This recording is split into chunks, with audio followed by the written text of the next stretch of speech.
2024 లేదా 25లో డిగ్రీ లేదా బీటెక్ చదివారా? సాఫ్ట్‌వేర్ జాబ్ కోసం ఎదురు చూస్తున్నారా? అయితే కోడ్‌జ్ఞాన్ 100 డేస్ కోర్సులో చేరండి. జాబ్ సాధించండి. నమస్తే, నేను విజయ్. అమెరికాతో కలిసి ఇజ్రాయెల్ ఒక్కసారిగా ఇరాన్ మీద దాడి చేయడంతో, యుద్ధాన్ని ప్రారంభించడంతో ఎవరు ఊహించని విధంగా అదే స్థాయిలో ప్రతి దాడికి దిగింది ఇరాన్. అమెరికాకు సంబంధించినటువంటి ఎయిర్ బేసెస్ మీద, ఆసియా ఖండంలో ఉన్నటువంటి అనేక దేశాల్లో, ఇస్లామిక్ కంట్రీస్లో ఉన్నటువంటి అమెరికన్ ఎయిర్ బేసెస్ మీద ఒక్కసారిగా అటాక్ చేసింది. ఈ అటాక్ చేయడంతో అమెరికా సైతం షాక్కు గురైంది.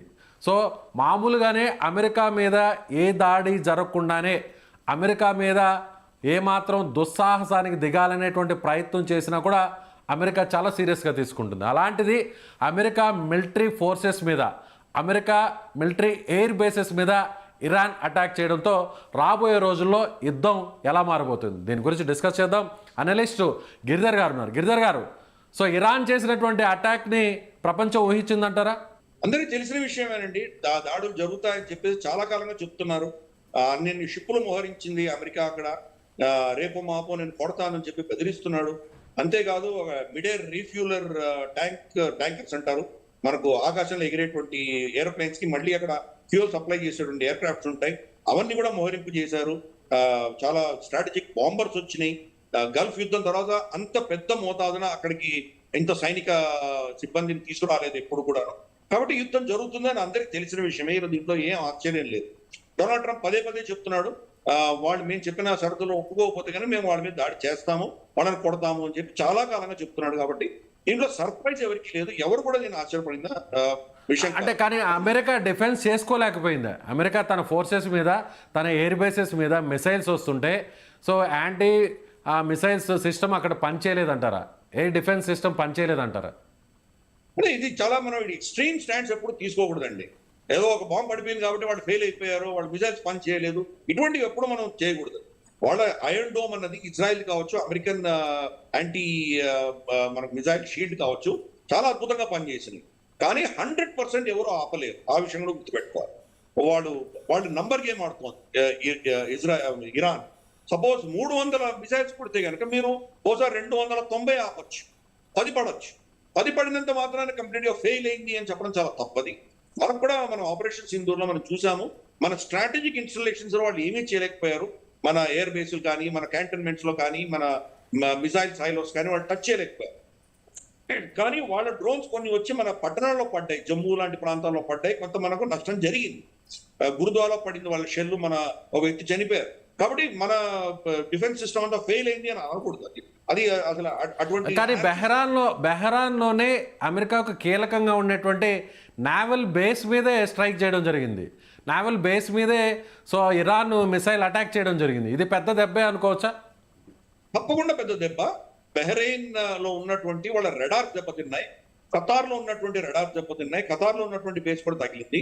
మీరు అసలు జాగ్రఫీ చూసారంటే కనుక ఇరాన్ నుంచి బహ్రెయిన్ కానీ, ఇరాన్ నుంచి మనకు ఖతార్ కానీ చాలా దగ్గర. అక్కడి నుంచి ఫైర్ చేస్తే 2-3 నిమిషాల్లో ఇటు వచ్చేయచ్చు. చాలా అక్కడ ఉన్నటువంటి చిన్న సముద్రం దాటితే కనుక ఈజీ వచ్చి కొట్టచ్చు. కాబట్టి అక్కడ డిఫెండ్ చేయడం చాలా కష్టం. అక్కడికి వాళ్ళు చాలా ఆపగలిగారు, కానీ అటాక్ జరిగింది. అదొక ఫెయిల్యూర్ కింద మనం భావించాలి.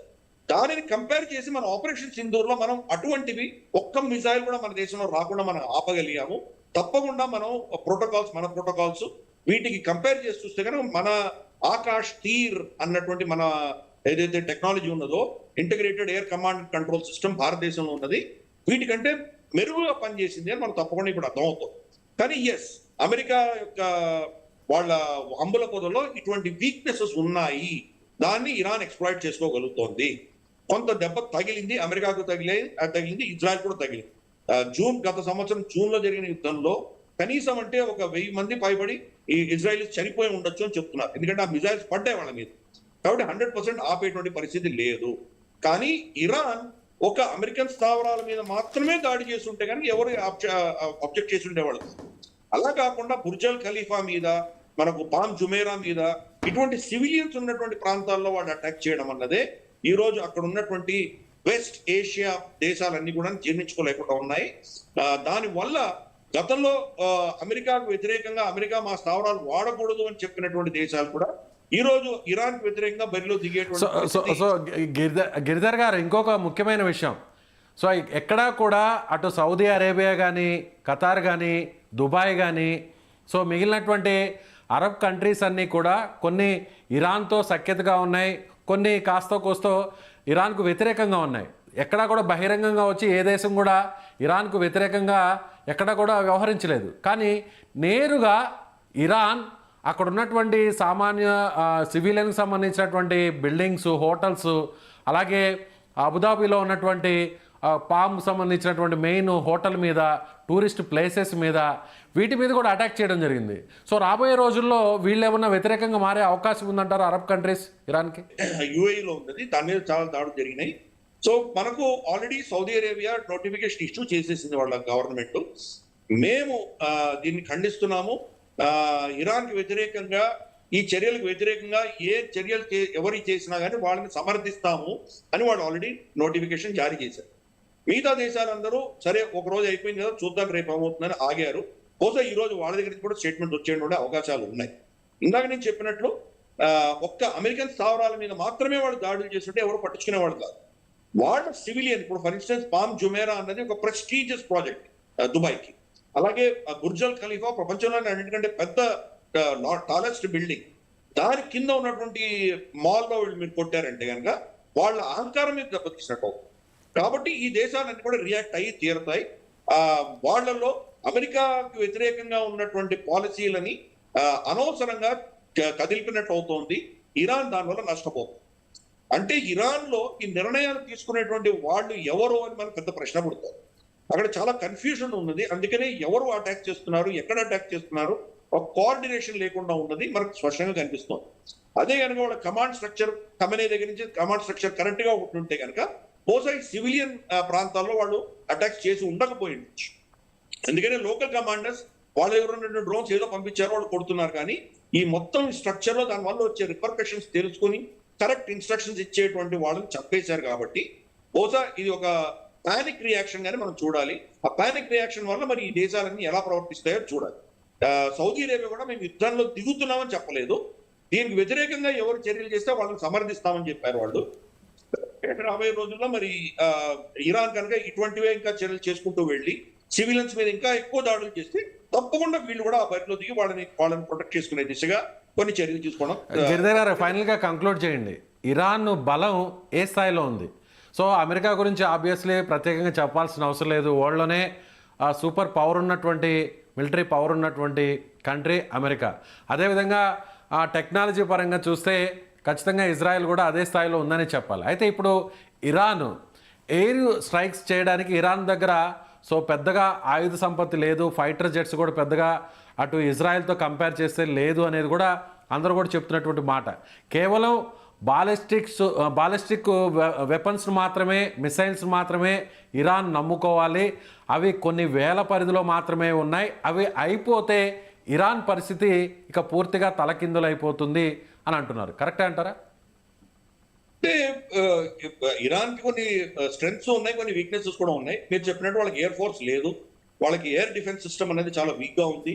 కాబట్టి వీళ్ళు వీర విహారం చేయగలుగుతున్నారు వీళ్ళ ఎయిర్ ఫోర్స్ అంతా కూడా. ఏరియల్ బొంబార్డ్మెంట్ చేస్తుంటే దాన్ని తట్టుకోలేనటువంటి పరిస్థితి ఈ రోజు ఇరాన్ ఉన్నది.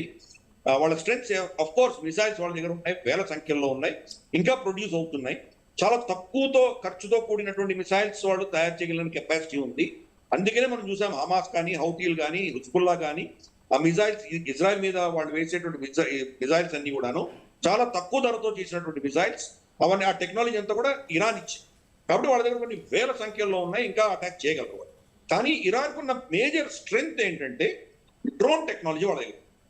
ఈరోజు రష్యా యుక్రెయిన్ కు వ్యతిరేకంగా యుద్ధం చేసి నిలబడగలుగుతోంది అంటే కనుక ఇరాన్ నుంచి వచ్చిన డ్రోన్స్ ఆధారంగా నిలబడగలుగుతారు. లేకపోతే కనుక నేటోకు ఉన్నటువంటి సుపీరియర్ టెక్నాలజీ, రష్యాకు ఉన్నటువంటి పాత మెకానికల్ టెక్నాలజీ ముందర నిజంగా వాళ్ళు తట్టుకోలేకుండా రష్యా ఓడిపోతుంది. ఎప్పుడైతే ఇరాన్ వాళ్ళకు ఈ డ్రోన్స్, కామికాజీ డ్రోన్స్ అంటారు, ఆత్మాహుతి డ్రోన్స్ సప్లై చేసిందో దాని తర్వాత అక్కడ యుద్ధం మారిపోయింది. రష్యా నిలదొక్కుని వీళ్ళని అటాక్ చేయగలుగుతారు. కాబట్టి ఆ టెక్నాలజీ ఇరాన్ లో ఉంది. అందుకనే ఈ రోజు మనం చూస్తే కనుక అమెరికన్ స్థావరాల్లో కూడా ఆ డ్రోన్స్ వచ్చి పడుతున్నాయి. దాన్ని వీళ్ళు నివారించలేకపోతున్నారు అమెరికన్స్.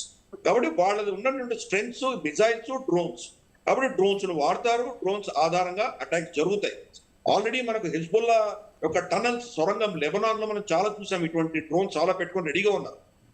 డైరెక్ట్ గా ఇరాన్ నుంచే అటాక్స్ వస్తాయా, లేదా హౌతీలు, హిజ్బుల్లా వీళ్ళ దగ్గర నుంచి అటాక్స్ వస్తాయా చూడాలి. వాళ్ళ ప్రాక్సీస్ అందరు కూడా వాడుకుంటారు. కాబట్టి ఇరాన్ ని అంత లైట్ గా తీసుకుంటే కనుక నష్టపోయేది వీళ్ళే, నష్టపోయేది అమెరికాను, ఇజ్రాయెల్ నష్టపోతారు. కాబట్టి రేపటి రోజు వీళ్ళ మేజర్ షిప్ మీద ఏదో ఐఎన్ఎస్ అబ్రహాం లింకన్ మీద, యుఎస్ఎస్ అబ్రహాం లింకన్ మీదనో, జెరాల్డ్ ఫోర్డ్ మీదనో ఈ డ్రోన్స్ వచ్చి నిజంగా తగిలి దాంట్లో కొంతమంది చనిపోవడమో, కొంత డ్యామేజ్ అయితే కనుకనో, లేదా ఆయిల్ ట్యాంకర్ మీద వీళ్ళు దాడి చేసి దాన్ని తప్పగలిగిందని తగలబడుతున్నటువంటి విజువల్స్ వస్తేనో తప్పకుండా అది ఒక సైకలాజికల్ వార్ఫేర్ అవుతుంది.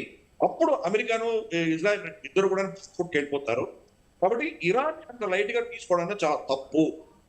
రెండవది అన్నిటికంటే కీలకమైనది ఏంటంటే రెజీమ్ చేంజ్ చేయాలంటే కనుక మనకి ఇతిహాస చరిత్రలో ఎప్పుడు కూడాను రెజీమ్ చేంజ్ అనేది ఉత్తమ బొంబార్డ్మెంట్, ఆకాశం నుంచి బొంబార్డ్మెంట్ చేసినంత మాత్రం జరగదు. వీళ్ళ సైన్యం, ఇజ్రాయెల్ కానీ అమెరికా కానీ సైన్యం ఇరాన్ లో దించేటువంటి పరిస్థితి లేదు. ఇరాన్ యొక్క టెరిటరీ మీరు ఇరాన్ మ్యాప్ చూసారంటే మొత్తం కొండలతో నిండి ఉంటుంది. కాబట్టి ఆ కొండలలో మీరు వెళ్ళి అక్కడ ట్రావెల్ చేయడానికి మీకు జీపులు, కార్లు వెళ్ళడానికి చాలా కష్టం. పెద్ద పెద్ద పట్టణాలని కబ్జా చేసుకోవాలంటే చాలా కష్టం. అక్కడ ఎవరు కూడాను ఖమేనీకి వ్యతిరేకంగా ఉన్న వాళ్ళు కూడా అమెరికా పక్షాన్ని లేరు. వాళ్ళు అమెరికా అంటే ప్రేమ లేదు, ఇజ్రాయెల్ అంటే ప్రేమ లేదు, ఖమేనీ మీద ద్వేషం ఉండొచ్చు. కాబట్టి అటువంటి పరిస్థితుల్లో వీళ్ళు సైన్యాన్ని లోపలికి తీసుకెళ్తే కనుక ఎంతో మంది అమెరికన్లు చనిపోయేటువంటి ప్రమాదం ఉన్నది. దానికి సిద్ధంగా ఉన్నారా? అసలు ఇన్ఫాక్ట్ అమెరికాలోనే కేసులు ఇప్పుడు నమోదు చేయబోతున్నారు. ఎందుకంటే ఈ యుద్ధం చేయడానికి కాంగ్రెస్ అప్రూవల్ ఉండాలి. డొనాల్డ్ ట్రంప్ కి కాంగ్రెస్ అప్రూవల్ లేకుండా ఎలా యుద్ధంలోకి వెళ్ళావు, ఎలా మన ట్యాక్స్ పేయర్ పైసల్ని యుద్ధంలో నువ్వు పణంగా పెట్టావు, ఈ ప్రశ్నలన్నీ పుడతాయి. కాబట్టి డొనాల్డ్ ట్రంప్ ఏదో 4 బాంబులు వేసేసి ఊరుకుంటాడు, కానీ నిజంగా అక్కడ వెళ్ళి యుద్ధం చేసి దీర్ఘకాలం యుద్ధం చేసేది ఓపిక లేదు, ఇంట్రెస్ట్ లేదు. అటువంటి పరిస్థితులలో ఇరాన్ లో రెజీమ్ చేంజ్ చేయడం అనేది చాలా కష్టం. రైట్ సార్, కంక్లూడ్ చేద్దాం. గిరిధర్ గారు మరొక మాట కూడా చెప్పడం జరిగింది. ఇరాన్ ఇప్పటి వరకు మేము వాడింది కేవలం పాత ఆయుధాలు మాత్రమే, సో కొత్త ఆయుధాలని ప్రయోగిస్తే అమెరికా తట్టుకోలేదు అని చాలా స్పష్టంగా చెప్పడం జరిగింది. అలాగే ఖమేనీ కూడా చనిపోవడం జరిగింది. ఇప్పటికే దీనికి సంబంధించి అధికారికంగా కూడా ధృవీకరిస్తున్నారు. ఖమేనీని హతం చేసేంత వరకు ఈ యుద్ధం కొనసాగుతుందని అమెరికా చెప్పింది, కానీ ఎక్కడ కూడా యుద్ధం ఎక్కడ ఆగలేదు. సో ఖమేనీ స్థానంలో కూడా కొత్త వ్యక్తిని కూడా తీసుకోవడం జరిగింది సుప్రీంగా. ఫైనల్గా ఏం చెప్తారు, నెక్స్ట్ లెవెల్లో ఎలా ఉండబోతుంది? డొనాల్డ్ ట్రంప్ కి హెడ్ లైన్స్ కావాలి. హెడ్ లైన్ న్యూస్ వచ్చిన తర్వాత ఆయనకి దాని ఇంట్రెస్ట్ పోతుంది. వెనెజులా ఏమైందో మనం చూసాం. నికోలాస్ మడోరోని ఎత్తుకుపోయిన తర్వాత వెనెజులాని పట్టించుకునేది, వదిలేశాడు. అలాగే గ్రీన్లాండ్ కూడా ఒకసారి నేటో నుంచి వ్యతిరేకత రాగానే దాని గురించి మర్చిపోయాడు. అలాగే ఆయన పరిస్థితి ఏదైనా కానీ ఒక హెడ్ లైన్ వచ్చేసిన తర్వాత దాని నుంచి పట్టించుకోవడం. కాబట్టి ఇక్కడ కూడా ఇరాన్ లో ఒక 4-5 రోజులు ఉంటుంది, ఘర్షణ ఉంటుంది. తర్వాత నేను గెలిచానని చెప్పి అనౌన్స్ చేసేసుకుంటాడు, తానే అనౌన్స్ చేసుకొని వెళ్ళిపోతాడు. నిశ్చయం జరగదు. నేను చంపాలనుకున్నాను, చంపేశాను, అయిపోయింది, గెలిచిపోయాను అనుకుంటాడు. కానీ అది అంత సులభమైన విషయం కాదు. అవును, కరెక్ట్. ఇప్పుడు జరిగిన దాడులు, ఇప్పుడు జరిగిన అటాక్స్ వల్ల ఇరాన్ యొక్క శక్తి క్షీణించింది, కానీ ఇరాన్ రెజీమ్ చేంజ్ జరిగేటువంటి పరిస్థితి నాకు అనిపించట్లేదు. ఇరాన్ రెజీమ్ చేంజ్ చేయాలంటే కనుక వీళ్ళ సైన్యం దిగాలి. అది సైన్యం దించేటువంటి క్షమత అమెరికాకు లేదు. సరే, ఇరాన్ ప్రగల్భాలు పలకొచ్చు, మేము అమెరికాని అది చేస్తాం ఇది చేస్తాం అనొచ్చు, కానీ ఇరాన్ కి అమెరికాతో యుద్ధం చేసి గెలిచేంత శక్తి లేదు వాళ్ళు. కానీ అమెరికాకి నష్టాలు తీసుకొచ్చే శక్తి మాత్రం వాళ్ళ దగ్గర ఉన్నది. కొంత నష్టాలు రావచ్చు. అందుకనే డొనాల్డ్ ట్రంప్ కూడా ముందస్తుగానే చెప్పేశాడు, యుద్ధంలో కొంతమంది చనిపోవచ్చు, మనవాళ్ళు కూడా చనిపోవచ్చు, దానికి సిద్ధంగా ఉండాలి అని ముందరే చెప్పేస్తున్నాడు. అటువంటిది జరిగితే వాళ్ళ దేశంలో రియాక్షన్ ఏముంటుందో చూడాలి.